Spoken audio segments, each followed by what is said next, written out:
This is the IELTS listening test. You will hear a number of different recordings, and you have to answer questions on what you hear. There will be time for you to read the instructions and questions, and you have a chance to check your work. All the recordings will be played once only. The test is in 4 parts. At the end of the test, you will be given 2 minutes to check your answer. Now turn to part 1. Part 1. You will hear a woman who works at an employment agency talking to a man about jobs he could apply for. First, you have some time to look at questions 1 to 6.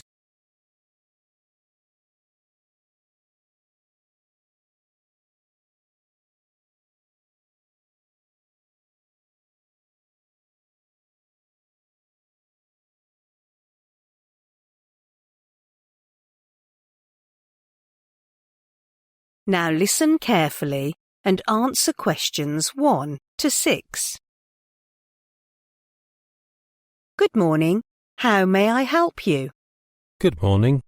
We spoke on the phone last week, and I'm ringing to get more details about the job. That's right. Thank you for sending in your CV.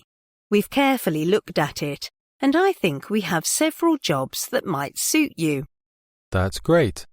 The first one is in a magazine based in North London. They're looking for a reporter. What sort of magazine is it? They're called Home Solutions, which publishes articles on housing every week, and they want to find someone responsible for collecting the latest news and writing relevant articles. What are the hours of work? Well, you will be expected to work 40 hours a week, but there may be opportunities to do overtime during busy periods. For example, some may work more than 50 hours a week and get extra pay, but you're not required to do this.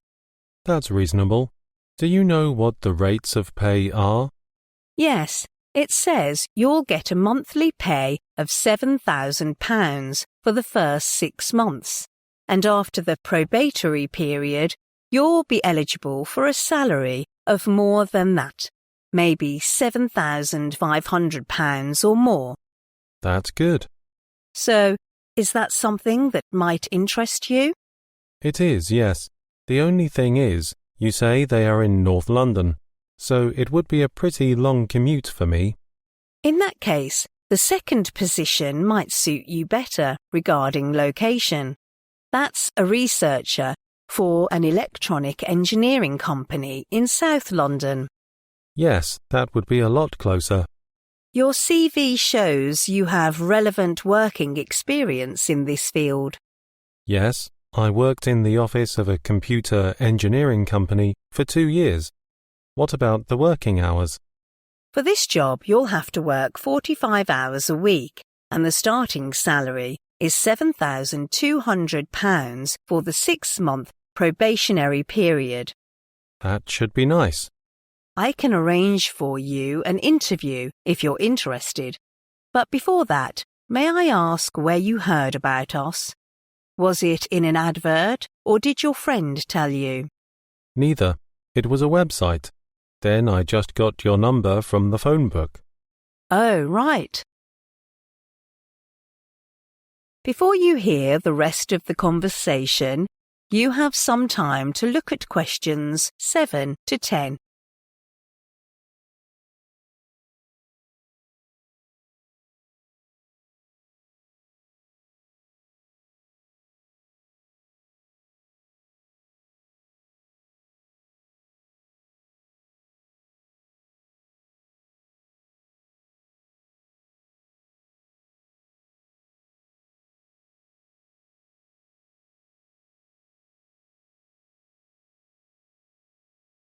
Now listen and answer questions 7 to 10. Apart from full-time jobs, we have some part-time work that might suit you. Here, several magazines are recruiting part-time writers. Are you interested? What kind of writer exactly? I mean, what types of articles should I write about? Well, the first one is to do with sports reports.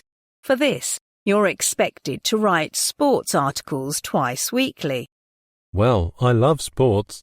I'm a football fan, but as far as writing is concerned, I'm not entirely keen on that. I think I'll rule it out. OK, then how about writing something for entertainment? Does it appeal to you? Entertainment is an exciting topic. I like reading news or articles in this category, but I'm not sure if I should write something about it. Anyway, I'll think about that. Could you give me more details?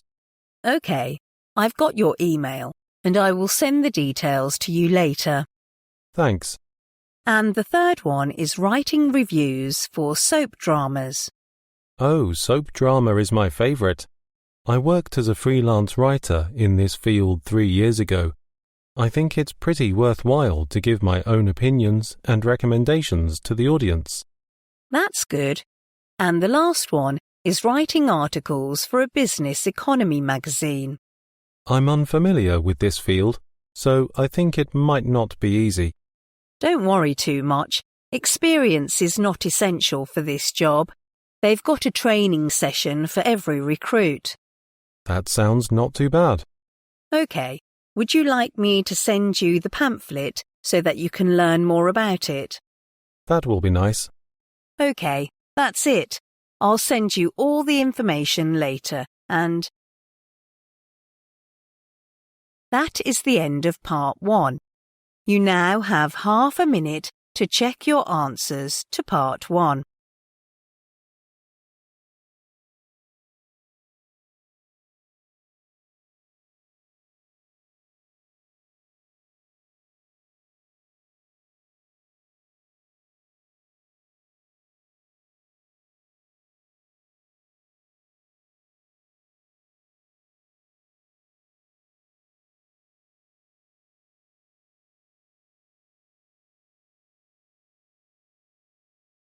Part 2.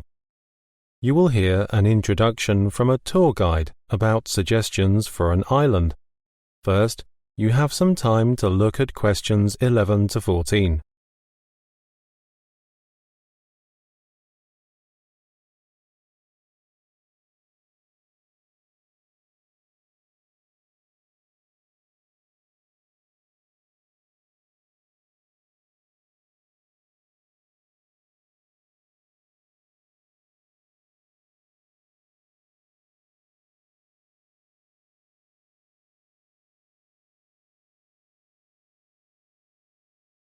Now, listen carefully and answer questions 11 to 14.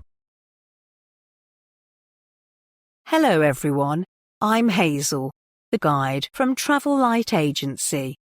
Since we mentioned the trip to Moona Island in the last programme, we've received several online messages from those who have been there. As a result, we've collected some helpful do's and don'ts for new visitors, which will hopefully help you to know the island better and enjoy your stay to the fullest. The first suggestion is about tips. Although tipping is required in most circumstances in Moona Island, the amount you should give differs significantly. If you take a taxi, there is no set rate on how much you should leave to the driver. Someone may give a generous tip if he thinks the service is fantastic. It's up to you entirely. However, if you go to the hairdressers or enjoy a meal in the restaurant and the bill comes with no service charge, a 10% tip is advisable. Moona Island has got relatively good medical service. If you get sick, the quickest way is to ask the hotel to arrange an English-speaking doctor for you. But remember, it's not a complimentary service. The other alternative is to visit the local clinic, and you have to prepare for the charge as well. I should remind you that the medical service on the island can be pricey, so it's better to buy your insurance before you leave. When you visit Moona Island, you'll see the notice nearly everywhere. Tap water is safe to drink, but you might not get used to its weird taste because it contains minerals. In this case, you can buy bottled water sold in every shop, but you'd better make sure the sealed lid is untouched, as the locals often put tap water into the bottle. Before you hear the rest of the talk, you have some time to look at questions 15 to 20.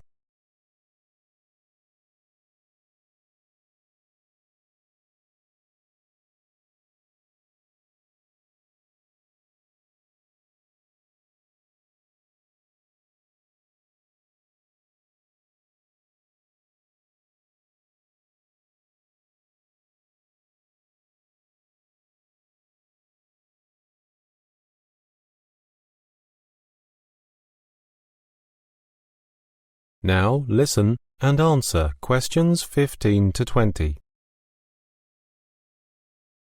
Then I'll focus on transportation in Moona Island.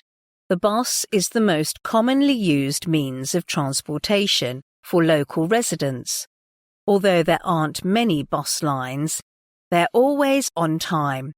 However, some people complained that the road was so bumpy that they even got nausea and dizziness. As a result, it's not a good choice if you want to sit peacefully and relax on the way. And another thing is, before you jump on the bus, inquire of the driver about where the bus will go. Unlike most cities, here in Moona Island, you cannot find the destination shown in front of the bus or at the bus stop. Maybe you found the bus service is not so enjoyable. In that case, you can always rent a car. If you choose this way, I advise you to prepare well beforehand. Although some taxi companies provide car rental services, many visitors sometimes find nobody answering the phone. So leave this way when you are in a hurry. It's wise to compare several car rental companies online beforehand, as the price may vary a lot. Booking via hotel may be overcharged, as it contains a 10% commission, so it's also not advisable. More importantly, don't forget to check with the company what the price covers in detail, like daily rental expenses, car insurance, commission, etc. It usually includes unlimited mileage too, but fuel is excluded. If you don't want to drive, a taxi is the quickest and most comfortable way, although few are available on Moona Island. If you want to find a taxi quickly, it's not a good idea to reserve through the taxi company, as sometimes you'll have quite a wait, especially in the rush hour.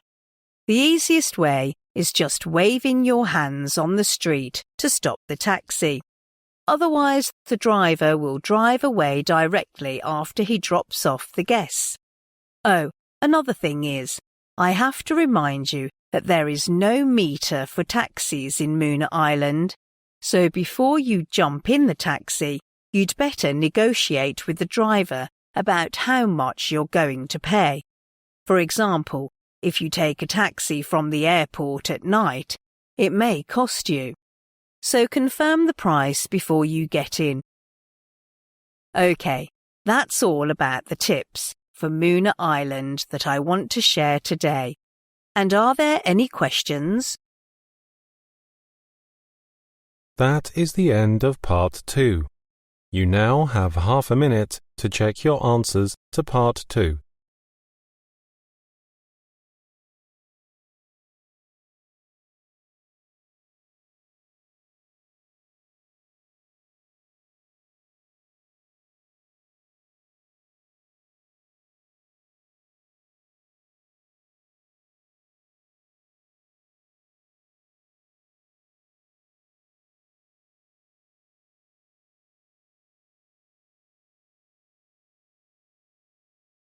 Part 3.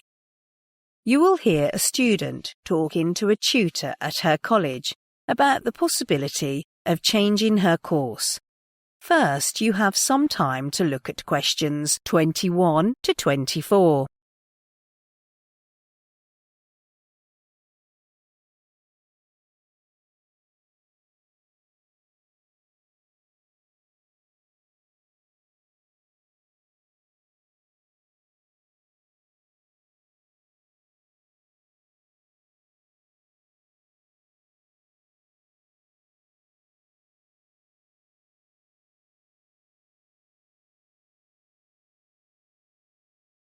Now listen carefully and answer questions 21 to 24. Excuse me, Professor. Can I talk to you for a minute? Yes, do come in. So you're Sally Lehman? That's it.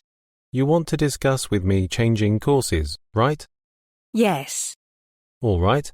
What course are you doing at present, Sally? It's economic history. Okay. And when did you begin this course? Let me think. It was last September. Right. Good. Before we talk through all your problems with the course, I want to know what courses you'd like to change to.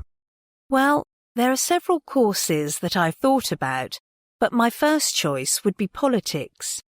Oh, it's one of the most popular courses in our college. Yes, I know. So it means there might not be places available. That's right. I'll still make a note of that, but it's better to give another option. Well, I've thought of changing the course entirely to business studies, but then I realised it is new to me, so I think philosophy might be a better choice. Before you hear the rest of the conversation, you have some time to look at questions 25 to 30.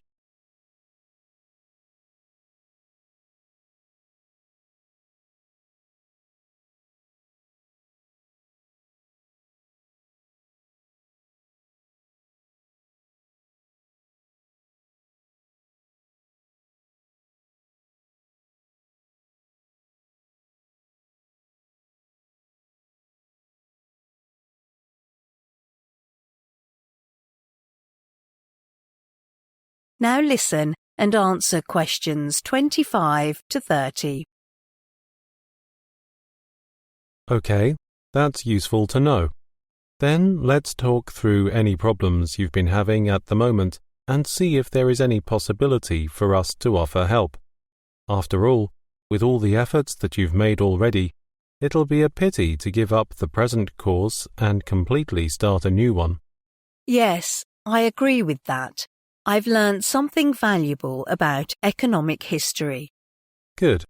Well, let's talk about your problems. What do you think is your significant difficulty in the course? Well, I have to say the biggest problem is that the lectures are difficult. Okay. And have you tried something to overcome this problem? Yes, I have. I tried recording the lectures because I couldn't follow what the lecturer said. Yes, that's a good idea. And did you find it helped? To a certain extent, but... Well, recording is a good strategy, but I also advise you to take part in the discussion group with other fellow students to discuss the lectures and exchange ideas with them. Yes, I've seen some of my classmates doing that. I'll ask them if I can join. Good. I'm sure you'll find it helps. And any other problems? Yes, the second problem is I think there aren't enough tutorials for this course. Okay, I think you can talk to your tutor about this. Yes, I did that, but the tutor is so busy that I must wait until she is available. Why don't you try arranging meetings ahead of time? Well, I can try this way. Good. But I suppose the thing that made me upset recently is my poor assignment grade. Oh, the grade is an important issue. Well, I think I've tried my best to achieve a good score. I did more background reading than before for the last assignment we just submitted. Good. And did you feel that helped? Oh, yes, I think so. Well, I think you can try another strategy which is to visit student services, which offer a lot of helpful advice on assignment preparation. Oh, I've never heard about that. I'll give you a booklet with details on this. You'll find it well worth trying. OK, I'll certainly try it. OK, that's all the problem. Well, I've made a record of our discussions and suggested strategies. Typically, we advise you to try out these suggestions for a short period and then come back to discuss the situation to see whether it is improved.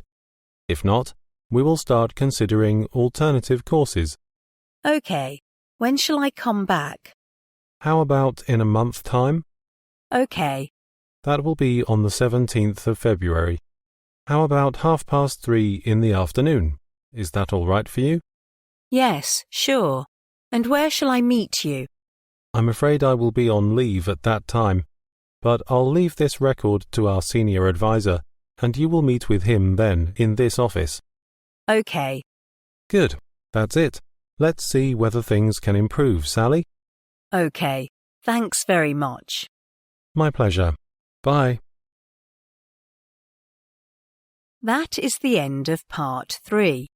You now have half a minute to check your answers to part 3.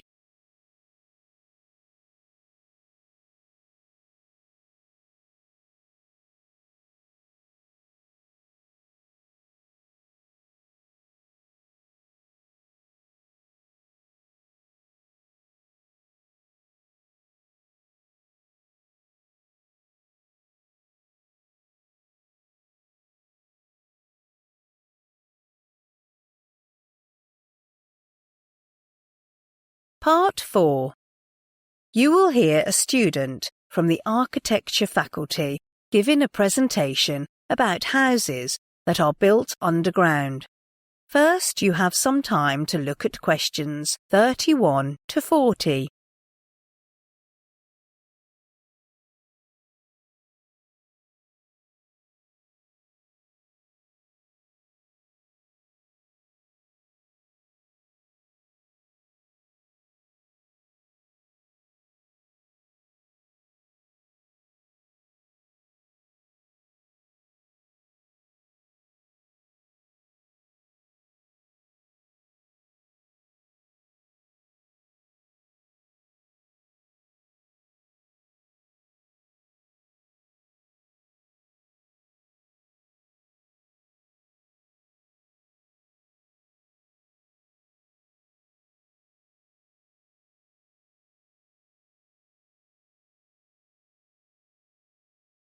Now listen carefully and answer questions 31 to 40.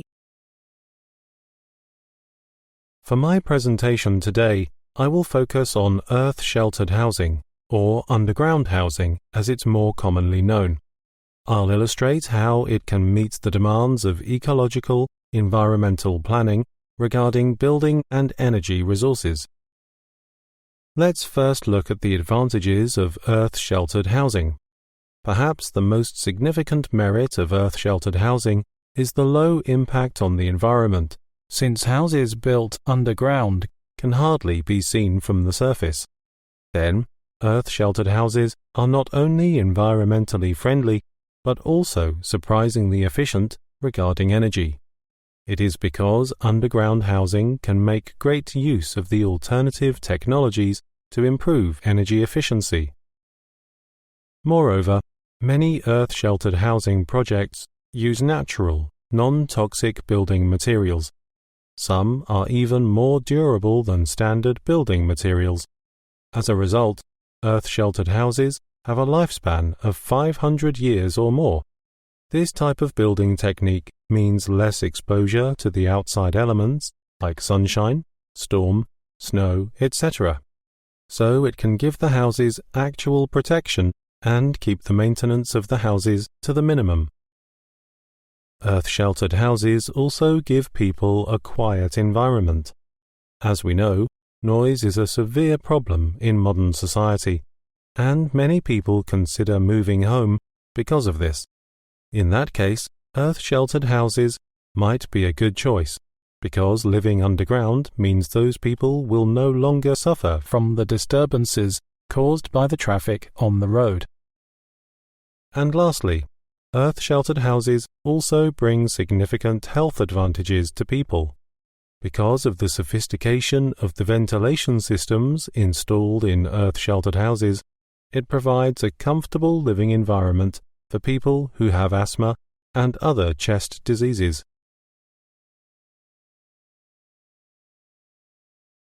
Then let's move on to earth-sheltered housing in the UK. Despite all the apparent advantages we mentioned above, earth-sheltered housing still isn't a popular choice for most British families, as the statistics show. The British Earth Sheltering Association tries to persuade people to try this type of accommodation, saying that it's easier to get planning permission for an earth-sheltered house. In contrast, for a conventional home, there is always too much red tape.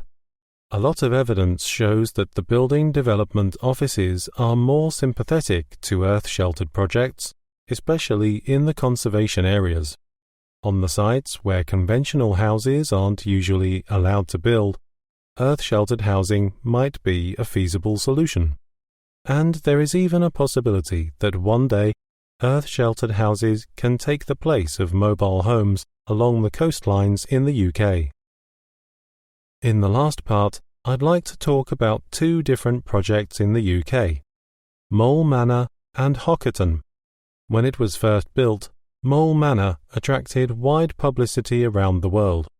A newspaper poll conducted by the Earth Sheltering Association showed that Mole Manor was voted as one of the 12 most desirable places to live in the world. Similarly, Hockerton aroused considerable interest from the international media as well, winning several awards for its innovative environmental design. The running cost for Mole Manor is much lower than that of conventional houses. It is because Mole Manor is installed with an effective insulation system, significantly reducing its heating bill, while at Hockerton, all the basic needs of families living there are satisfied by energies in this area. For example, wind power, solar energy and rain are used to generate enough warmth, water for washing and drinking, and electricity for lighting and cooking. As a result, people there can live a lifestyle in harmony with the environment.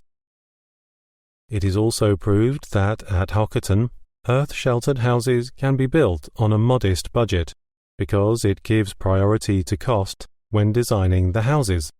But it is not the case with Mole Manor, which pays more attention to style than cost. Compared with the homely cottage style at Hockerton, the houses at Mole Manor are expensive, beautiful, and comfortable, and it is said that these houses are worth more than £800,000 today. In conclusion, Mole Manor and Hockerton projects show that earth-sheltered housing has numerous advantages. They can not only provide comfortable and stylish houses to people, but are also beneficial to the environment. And with the help of new energy-saving technology, it can meet all the criteria for ecological and environmental planning.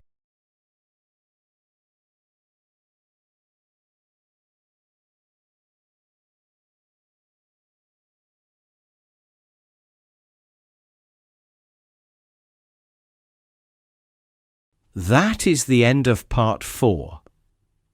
You now have 1 minute to check your answers to part 4.